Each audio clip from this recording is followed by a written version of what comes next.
Hi, welcome to this week's Authors Love Readers podcast, where we delve into the stories behind the stories. We're asking authors questions, some of them fun, some of them serious, and from their answers, you're going to learn things you never knew about the people who write the stories you love. My name is Patricia McLinn. I'm your host and designated question asker.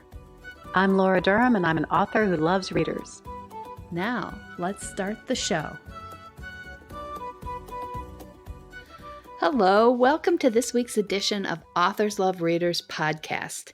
I have as my guest Laura Durham, who is a fellow killer of characters.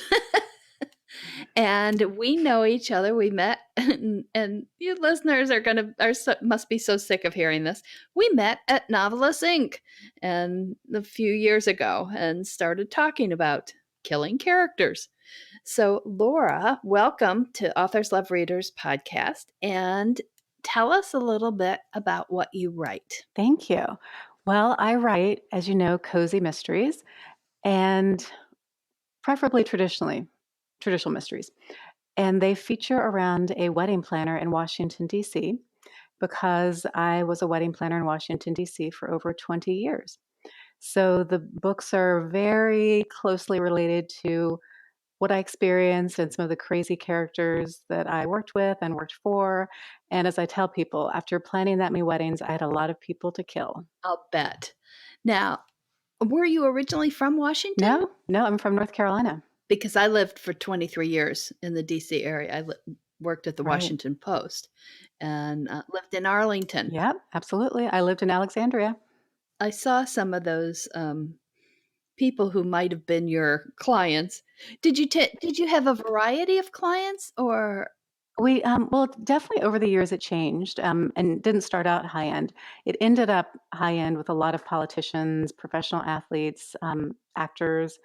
It got really interesting by the end, just because it had been, 23 years and a lot of experience. So I've had some really notorious and infamous, famous clients. It's never dull. Can you tell us what was the weirdest request you ever Weirdest had? request. Well, we've had a request for camels. We've actually had elephants.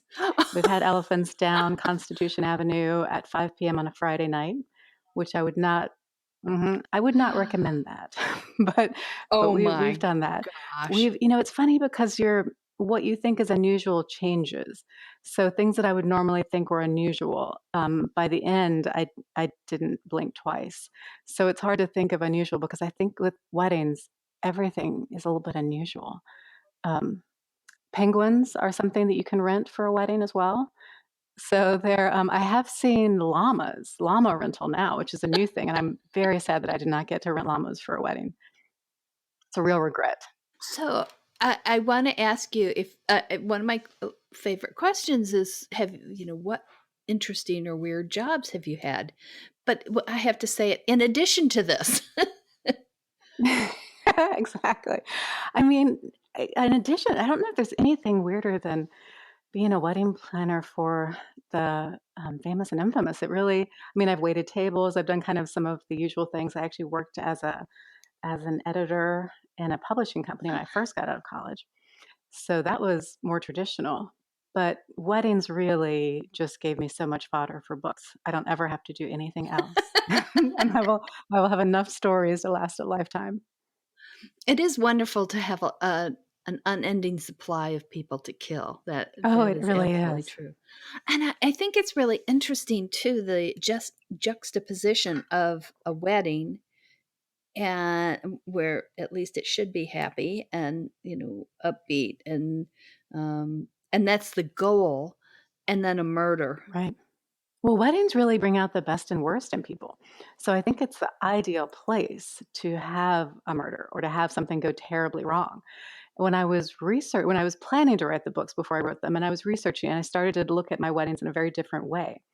So I started to think like, oh, how could you kill someone at this wedding? We've got cake knives, we've got veils, it could be nooses, we've got all sorts of things. And one time I asked a photographer, I said, now, could your flash like set off someone's pacemaker and kill them? And he gave me this look and I said, oh, no, I'm not planning to do it. I'm just writing a book. And I think he thought I was, joking. And then a couple of years later, I was like, see, here's the book. So I did start to look at things through a kind of twisted lens.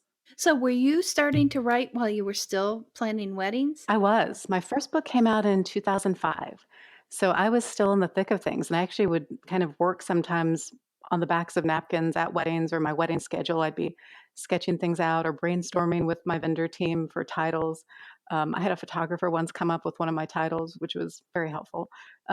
You're very busy during a wedding, but there is downtime when they're all dancing like crazy. We're usually in a vendor room trying to rest so that we can actually walk the next day. And so I would, brainstorm with people, tell them what I was thinking about. And it's amazing how many people will offer you ways to kill people when asked. Absolutely. They get into it. I had a lot of participation. What is the name of your series? It's the Annabelle Archer Wedding Planner series. And the first title?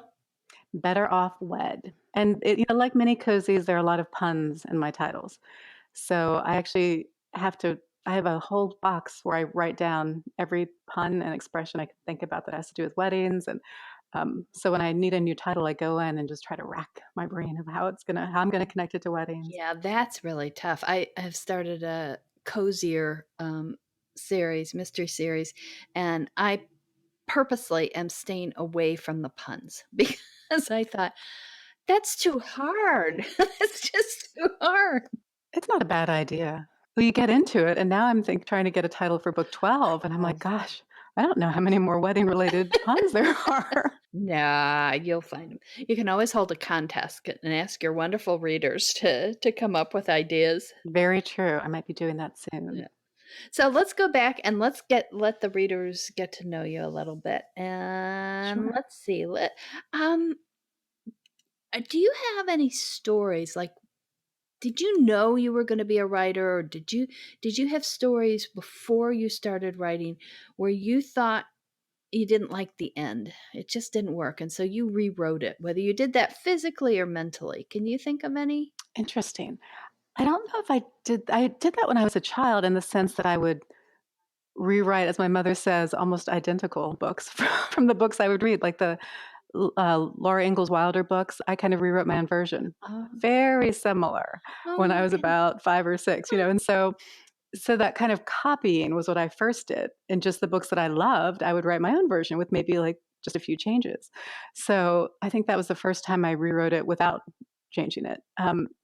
I'm not sure, but I always really wanted to write. That was just kind of, I think a lot of us are just born loving stories and loving to write them.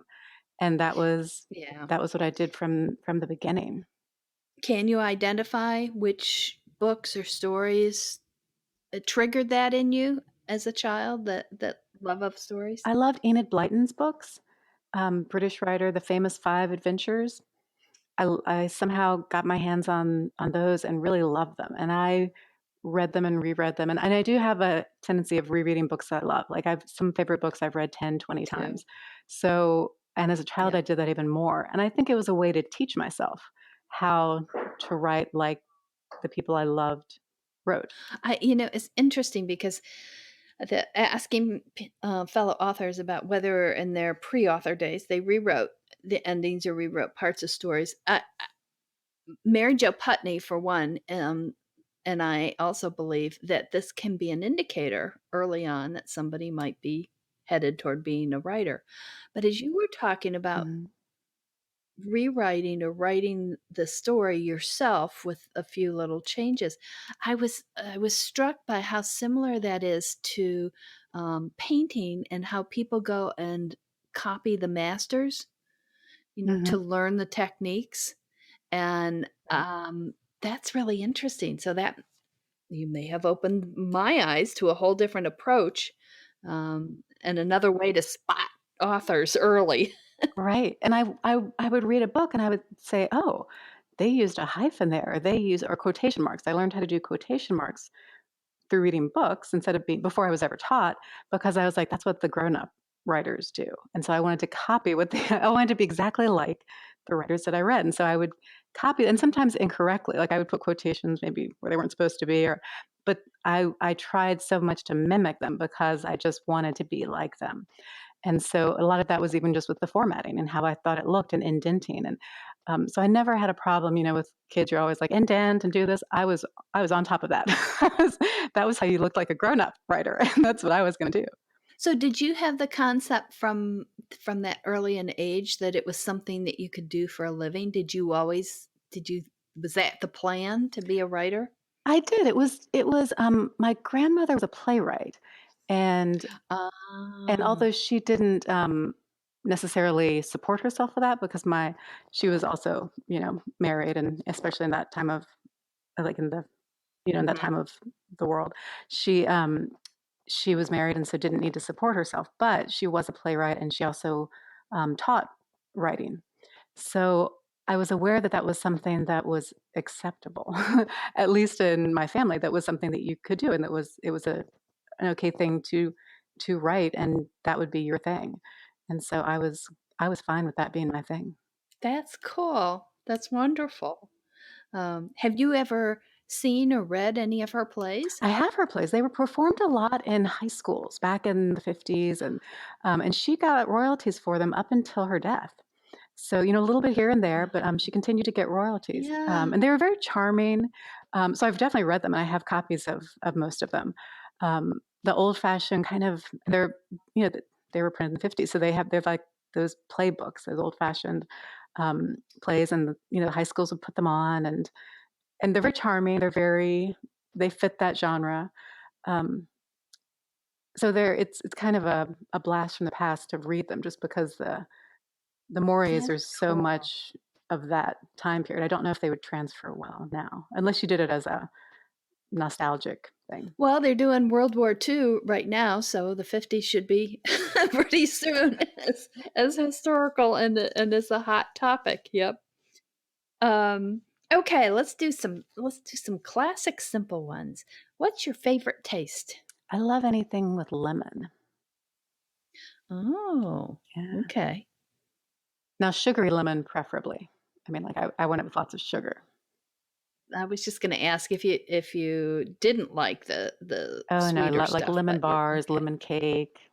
Right, that's all my up my alley. Ooh, nice. How about a favorite color? I tend to go toward yellow.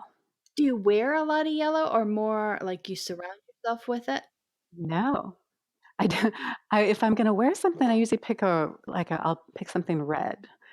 But I like yellow walls. I think it's just the Mm. mood lifter of having something kind of that bright. Now, not like, like traffic cones or like really like super, super bright yellow, like not neon yellow, but like a kind of a nice clear yellow is pretty.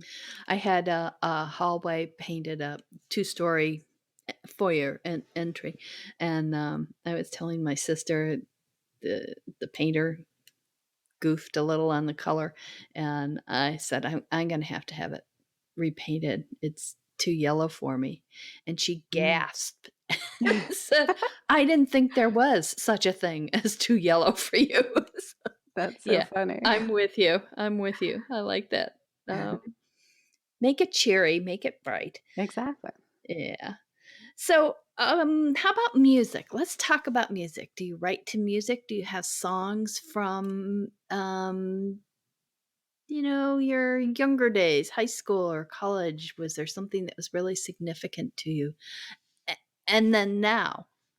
I mean, if I write to music, I write to classics. So I actually write to a lot of Handel.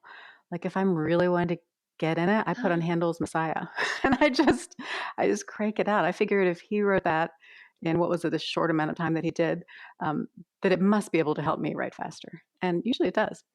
Um, Recently, I was in Ireland in June and we listened to a lot of Irish music as we drove around. And so since we've been back, Oh, we've kept listening to a bunch of Irish music. And my kids love the song Galway Girl because we were in Galway. So that's kind of our latest um, thing, is a lot of Irish music. I just had a reference in one of my books to the fields of Athenry. Do you know Mm, that song? no, Listen to it sometime. I should. That's and although I tend to know more the Clancy Brothers and Tommy Makem type Hmm. songs because that's what my dad always listened to and Right. inculcated me with. Um, that one is a little more current. So yeah, I love those songs too. Yeah. Um, and I want to go back to you. Listen to the Messiah. Hmm. I think I associate that so strongly with Christmas. I think I would have trouble listening to that like in the summer. Right. I mean, definitely the Alleluia chorus is like full on. Yeah, But you're the right. the whole, like all of it, like if you just listen from beginning, like it's a lot of there's a lot that you just don't hear normally. So for some reason, it just makes it Right. good. I can't listen to music with words and write, but I don't know how people Me do because the either. words they interrupt my head. I can't. I also can't have anyone talking nearby. So I have to. I can't. I have to try to make it as quiet, not quiet as possible, but just as like no one if people I'm impressed with people who can sit at the dining room table and have 5 kids running around while they write. I can't do that. But I don't think I would like the noise canceling headphones. I don't want absolute silence. That kind of Right, freaks me out. right. No, I sometimes will use some, like, background noise, like the sound of the apps that have, like, the sound of waves and those types of things. I'll use those if I don't wanna listen to specific music. Do they repeat over and over? Because I think that would bother me too. Picky here. It does repeat. Sometimes it depends on or there'll be, like, noises of the rainforest and different things or the sound of rain, and I find that kind of comforting. It blocks out Mm, voices. So that's kind of what I need mhm, sometimes is mhm. just I don't wanna hear my kids arguing about who touched the other person. And that does not help my productivity. High level, debating, right? Exactly. So, do you have, quotes that you like, that inspire you, that are upbeat, or do you have things that you remember your folks saying that now you hear yourself using? I mean, I think one that I come back to, which helps with writing, is the, Lao Tzu, "A Journey of 1,000 Miles Starts with a Single Step." And I think that's very helpful when you Mm. start a book and you go, "Oh boy." And you're at the very beginning and you're like, "I'm okay, this is gonna be 30 chapters," or, however many usually they are. And you just think, "Oof." And then you realize that like, okay, it's one word at a time, it's one page at a time, it's one chapter at a time, and then before you know it, you're done. And you just, rinse and repeat. And that really awareness makes it, I feel, just a little easier each time. Well, this brings up a reader who asks about where the ideas come from, where our story ideas come from. And Mhm. she very kindly says our beautiful stories. And she says she knows of an author who dreams her stories and another one who may hear people just start talking in her head. Um, so how do you get the ideas for your I stories? usually start with the who I'm going to kill and how I'm going to kill them. And I know that you'll appreciate that. And I like to Mm. kill people in Yeah. sometimes unusual ways. I like to, use ice sculptures or, poison cocktails or things that I like to get a little creative sometimes with the way I kill people. So if I think of how I'm going to kill people first and who it's going to be, then that kind of it starts from there. And I pull a lot of real life stories from weddings into the books. So a lot of the settings of my books the weddings or the things that happen actually either happened to me or I've taken a bit of kernel of the truth and kind of made it more dramatic.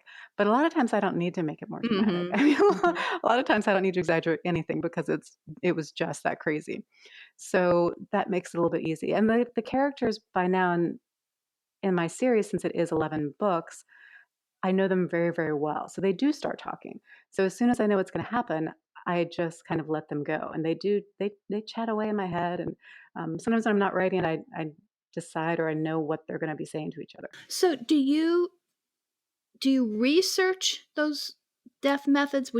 Is that how you start? You would start thinking maybe I can use this death method and then go out and research that, or do you research later? A little bit. And I don't use overly complicated. So I will, if I'm going to use a poison or a combination of poisons, I will research how those are combined. I have a lot of books on, as I'm sure you do, on poisons and on murder weapons, and I'm sure I have a nice thick file with the FBI and the types of books I search and the types of browser searches I do. So I definitely do some research, but then as I go along, I kind of add in the details also a little bit later, or I beef it up. Okay. And what other research do you find you need to do for your books? It depends on the books. I for the last book that came out, which is Merry and Bright, and that's a holiday novella, I Uh-huh. actually researched Christian motorcycle gangs. Two of my characters they're florists and they're members of a Christian motorcycle gang, and so I've had them in the books for a while, but I really wanted to research these gangs and their churches and what they do, and it was really interesting. I learned a lot more and gained a lot of respect for some of these things these gangs do, and how they've taken people who used to be in very violent gangs and have kind of given them a home and some place to go, and really helped turn their lives around. So that became a big focal point of the book, and it was just very interesting. That's terrific. I didn't know there were Christian motorcycle gangs. So, There are, and I love the fact that it doesn't seem like something a florist would do. I try to do a lot of contrast because I don't want um, things to be too typical. Because you imagine weddings and wedding people and people who are at weddings being a certain way, and sometimes that's true, but sometimes it's not at all. And so I like the contrast of having these two florists who wear leather and have helmets and goggles and tattoos, and I think it makes it more fun. when you have the idea and you know how somebody's going to die, then how do you approach it? I'm trying not to make this a biased question, but I will. Do you start at the beginning and just right through to the end? Do you outline? I do outline. Um, I really need to see where it's going. I need to make sure that because of there are also subplots, and with these characters, the relationships between them are also very important. So it's the mystery is important, but also kind of what's happening with all of these characters and how they are developing and changing, and their relationships are developing and changing, and that I need to make sure that I hit all of those things within the book. So I have to really plot it out. So I do start at the beginning, and I write all the way through. Sometimes things will change though as I'm writing. So it's not unusual for the ending to change. And with one book, I kind of got to the point where I thought I'd written the whole thing except for the kind of like wrap up chapter. And then I was like, oh no, that's actually not the killer. Ooh, that's interesting. And so I ended up switching who really did the murders at the end. Then I had to go back in and add a few little different red herrings throughout the book. But that happens to me kind of often where things will take a little bit of a detour, even though I've plotted them out just as I'm writing. I had a book that I thought I was way ahead on time and writing it away. And as I'm writing, I can see on the screen the person I thought was the murderer ended up dead. Hmm. And I can remember looking at the screen and saying, that's a problem. Yep. Yep. I've had that too. Yep. I mean, sometimes the stories just have a mind of their own, or they go off in a direction. And, subconsciously, I believe that we knew what was going to happen. Yes. Right. Or we knew it needed to happen. I'm not sure I knew it happened. It's because some other people, non-writers, said, "Well, you made him dead, make him Mm, undead, and then make him the murderer." And right. you can't. Right. And I feel like when you're writing and something's kind of getting stuck, or you just feel like you're having sometimes we're fighting against what needs to happen in the story. And that's happened with me before where I kind of feel like, oh, like it feels like you're Mm, slogging through. And then I'm like, oh, that's because I'm going in the wrong direction and I'm forcing it. And as soon as I let it go back where it's supposed to be, even though it's probably going in a direction now that's going to make yeah. it harder, it all of a sudden becomes easier to write. So what do you do when you get stuck? Well, I just kind of keep going um, because I realize that if you keep just go, even if maybe I write a few pages where I feel like, oh, well, this is just rambling. I'll cut those out later. But sometimes I need to ramble to get to where it picks up again. Yeah. Yeah. I call that writing my way into the story, or back to the story if it's yes. So you've outlined, but then you're ready to jettison your outline as you're going along with the I story. am. I haven't had, I mean, usually in the middle, I feel like it follows. There may be a little bit of a tweak or maybe something in the personal relationships that comes along. I've never changed something completely that would just send it off into an entirely different direction or would Okay. and by the end, I feel like having a different murderer is not the end of the world. Meaning it can, when you have only a certain number of possibilities, I never bring in someone that's just a total surprise, like this person hasn't even been on screen. Like I would never do that. Yeah. So that is cheating. That's And I like cheating. to make Yeah. sure that there's enough in the book. And I go back in and make sure like I drop little bits in, little hints. Right. And one tip someone gave me years and years and years ago about red herrings or clues. They said when you drop a clue in, put it right next to a joke or put it right next to something funny that happens because you're going to distract the readers with the humor and they're not going to realize that you just gave them a clue that they're going to need. Oh, And then they can go back and later they'll go, oh, that was right there. But they were distracted by something funny that happened. interesting. I had not heard that. I will have to use that. No, we are not going to use it. Yeah. Readers, we never ever use that. I didn't say that. That's not what I do at all. Okay. I hope that all writers have bad habit words in their manuscripts because I don't want to know Yes. about those who don't. And I will stand up and say just and really probably top my list. How about you? What are yours? Just is a really bad one. I go like and I used it right then. I mean, it just peppers my I use it when I speak a lot. So I do put it in writing and I have to go through and do a search all function at the end of a book because even if I'm trying not to put it in, there it is. Yeah. But then I find because you do use it in Yes. speech and people use it in speech and sometimes you need it for the rhythm. I find I do the search, um, but I will end up putting some of them back on a subsequent edit because I've taken so many out that there are places where it's just Right. awkward. I It agree. needs that. Sometimes it is a rhythm thing. And you want it to sound Yes. like people speak. I feel like sometimes when I really pare the writing down and go through and do my searches, then I come back and I go, oh, well, now it's a bit dry. So I do the same thing, kind of go back in and add the Yeah. life to it. I think also that's an indication you've been editing too much. It's time to let it go when you're putting things back in that you edited. And I know there's been times where I put things in, originally, take them out in an edit, put them back in Right. another edit, take them out a second time. And if I get to putting them back a second time, well, actually a third with the original, Yeah. I think, okay, let it go. You got to get your hot little hands off this and stop messing with it. Okay, I have to before we go any farther, I have to take you to my little desert island. It's a very strange little place. You're going to be stuck there for a really long time, maybe forever. The good news is this place will let you play movies. The bad news is it will only play the same 3 movies for you forevermore. So which 3 movies are you going to have on my weird little desert island? I mean, it's tough.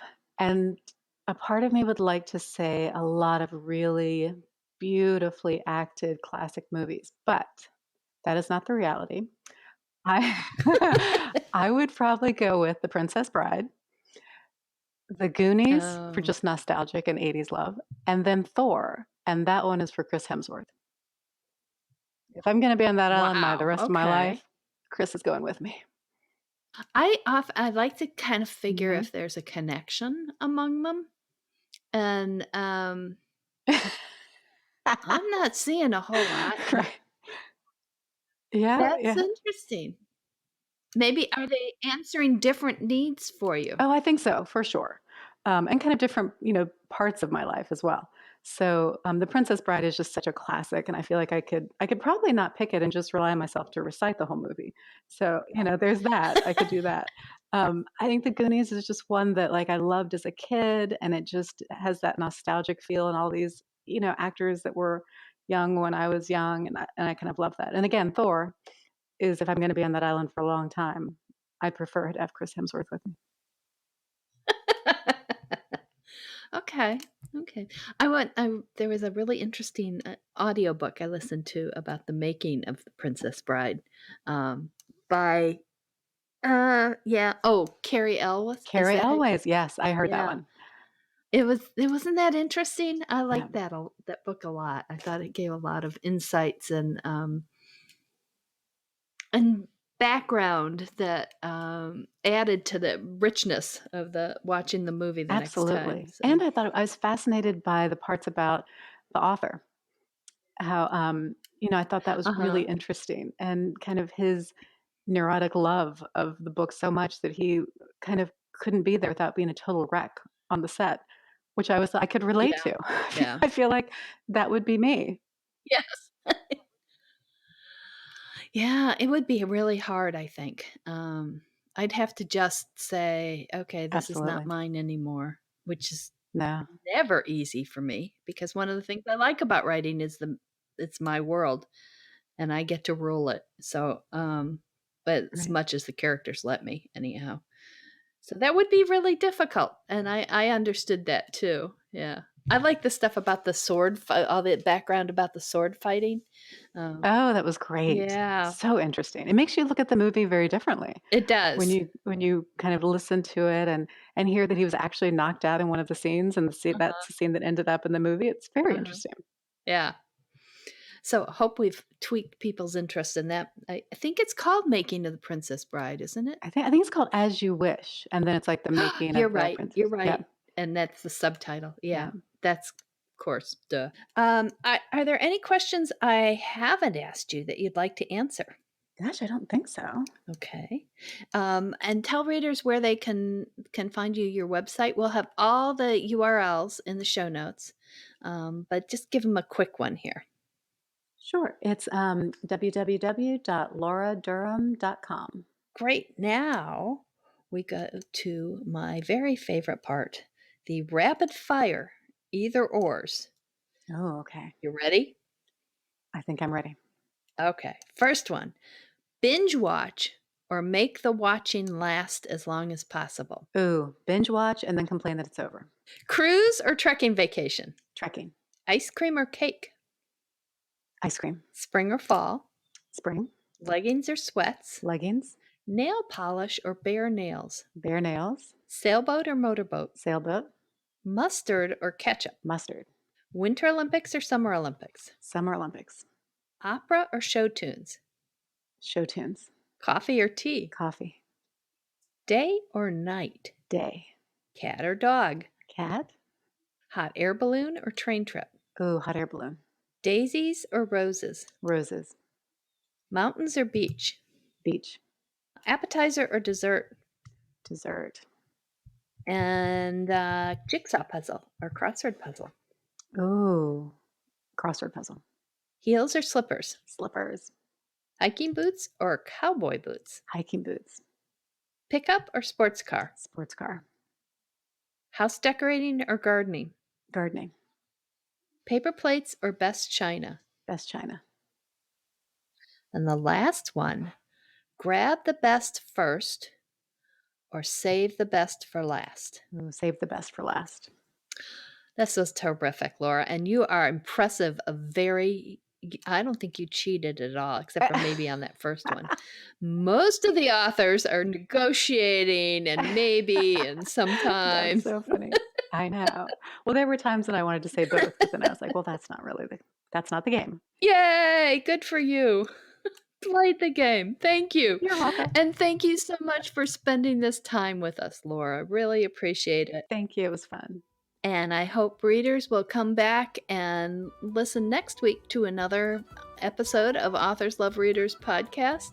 In the meantime, have a great week of happy reading.